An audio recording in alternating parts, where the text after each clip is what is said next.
I've always known about Christ. My grandma's very involved with her church and has been since I can remember. So I've always known about Christ, but it wasn't until I was a teenager that I kind of fell out with him. And yeah, it was very dark, very confusing. I was always angry. Sorry.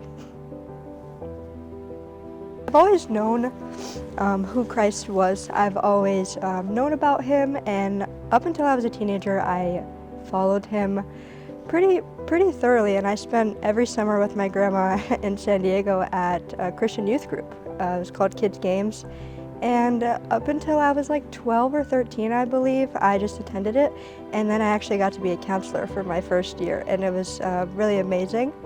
But I still didn't really actually have a clue of who Christ was. My childhood was, I guess as everyone can say, their childhood was rough, but my childhood was pretty different from most people's. I was introduced to drugs at a very young age, and addiction kind of took over my life. And at that point, things were just very scary, very dark. I was always angry. Very angry. It's really sad. Yeah. When I was 18, my mother passed away 2 weeks after my 18th birthday, and that was when my addiction really kicked off again, because I had moved here to get clean and be with my dad, and yeah, I was doing good, and then when my mom passed away, I kind of really fell into it, and that's when I really lost my hope and really felt like there was no God, there was nobody that was going to listen to me at that point, because I thought, of all people for him to pick, to listen to, to walk by, it surely wouldn't be me, and I was very wrong. The moment I gave my life to Christ, I was sitting in my best friend's basement at the time, which is where I was living, and I hadn't been feeling well for a couple of days, and she had joked that I was pregnant, and I just told her, "You're crazy, you're out of your mind, there's no way." I was in no way, shape, or form ready nor responsible enough for a child, so I just didn't even let that be an option, and she threw a test on the bed at me anyways and just said, "Well, if you're so sure, take one." So I did, and I had it flipped over face down so I couldn't see it, and in that moment I just knew the only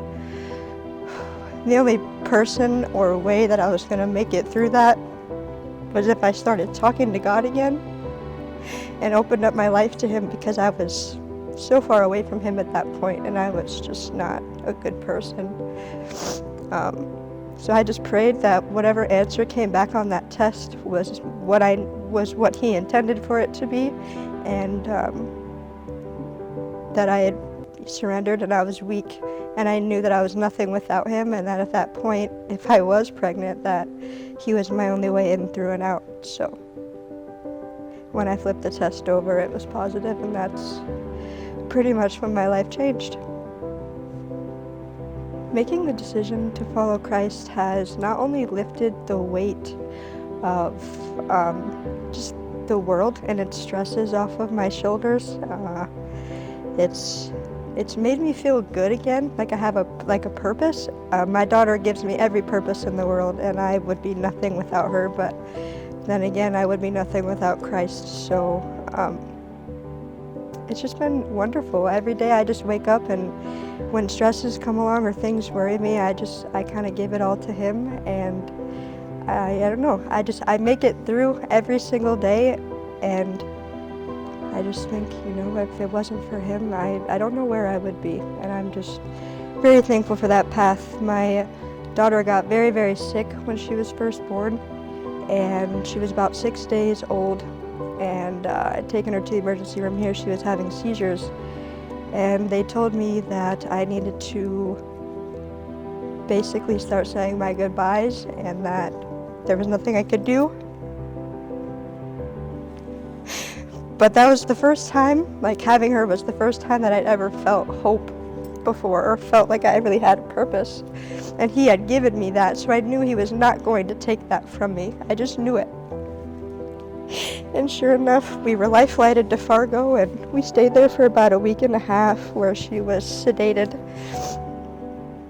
And I just prayed and I gave it all to him. I knew nobody, no doctor, no anything could save her more than he could. And by the grace of God, my daughter is now almost 4 years old and she'll be starting preschool this year.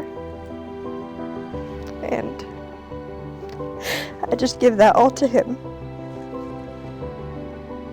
I want to be baptized because I feel like when I talk about like what God has done for me in my life, or the things he's actively doing with my in my life, when I try and talk about that with my friends or peers or whatever, I just feel like there's something left, like there's something more that I need to do to solidify my relationship with him, and what more than just washing away all of that bad and just starting over.